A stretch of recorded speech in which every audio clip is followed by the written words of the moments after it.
3 days in Torres del Paine. Day 1, Lago Grey. Patagonia is a sparsely populated area at the southern end of South America. Patagonia is shared by Chile and Argentina. It's bounded by the Pacific Ocean on the west, i.e. the Chile side, and the Atlantic Ocean on the east, i.e. the Argentina side. Torres del Paine is also shared by Chile and Argentina, with the Andes Mountains providing a natural boundary between the two countries. Eco Camp, where I was is in the Chile part of Torres del Paine. This is an area that's renowned for its soaring mountains, electric blue icebergs and lowlands that shelter rare wildlife such as the llama-like guanacos that are abundant in the area, and I think you will have seen a picture of those in a previous video. I could see the giant towers from which the park takes its name from the window of the dome I was in at Eco Camp, and there will be more of that later as I climbed the hill leading up to the towers. What you're seeing and what you have seen in the video so far has been the view that I had on my way to Lago Grey. We had took a long bus journey, stopping off at various points en route, and these fantastic views were just in abundance on the bus that we were travelling on. We stopped at one point to go for a short walk, which included crossing across this bridge, which was quite good fun. While I was in Eco Camp, I was on what they call the safari program, which means that every day we were offered a choice of two possibilities, one a less demanding and a second a more demanding option. Today's options were both to Lago Grey, with the easy option being a trip on the log to see the glacier that comes right down to the water. The second was a more challenging option that involved climbing up a hill to look down on the log. I chose the second option. The ascent was quite steep but really good fun, and towards the end we had to climb through a snowfield. The actual summit was exciting. Wind is a feature, and you can probably hear in the background how windy it was in the summit. So the summit really showed what wind meant. I was climbing with 3 guides, and me and the female guide had to be almost pinioned to the ground so that we could actually get to the summit. However, the trip was worth it, and the challenge was worth it, not only for the challenge but also for the views of Lago Grey and its icebergs, but also for the rainbow that framed our view throughout the time that we were up there. In fact, what was really nice was the fact that the guides seemed to get as much pleasure and enjoyment from climbing the hill as I did. I should really only have had one guide because I was on my own, but all 3 wanted to come because they said that they really enjoyed this walk and wanted to experience the pleasure of going up there. So it was nice to be with people who, although they have all clearly done this walk quite a few times, actually still take pleasure and joy out of climbing up. And they were able to explain lots of stuff to me on the way there, which was also great. We managed to get down the hill with time to spare so that we could go to the edge of Lago Grey itself and see the icebergs much more closely. You'll hear in the background the wind and waves. So I was able to have a look at the icebergs, look at the log, take in all the scenery while we were waiting for the people to come back from the boat trip.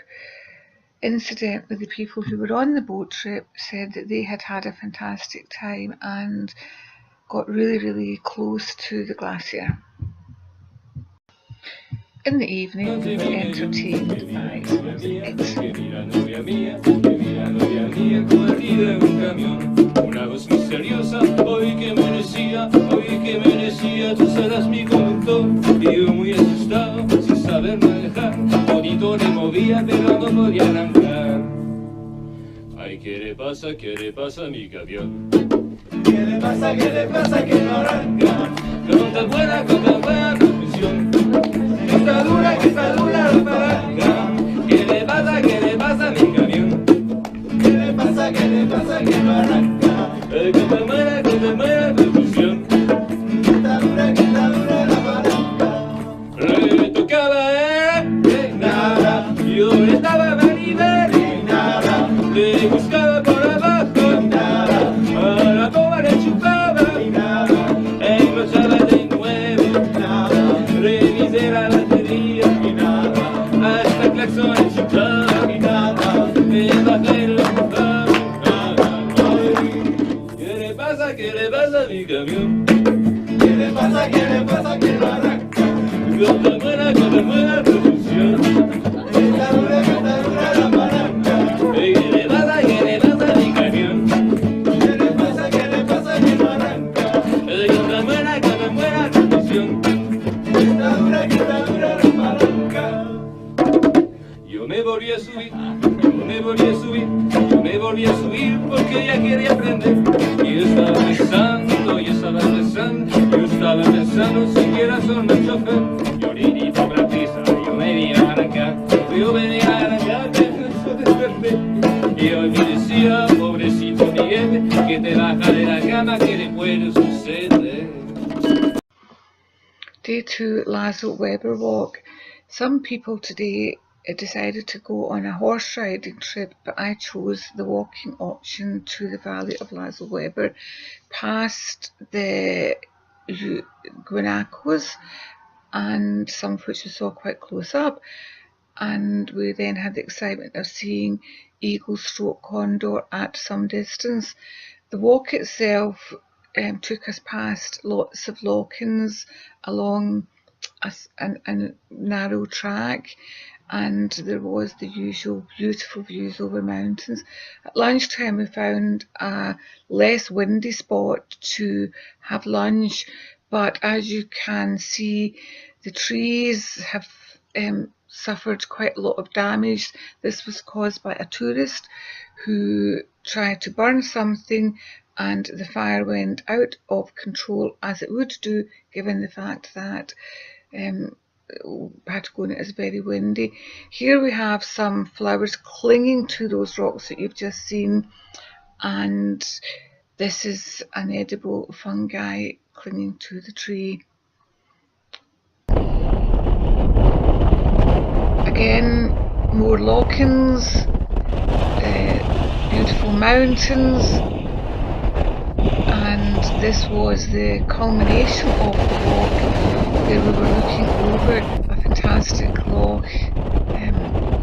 You can see a little bit of how windy it actually was and how pleased the guides were. I only had 2 today when we got to the top of the mountain, and they really enjoyed the walk as well as me.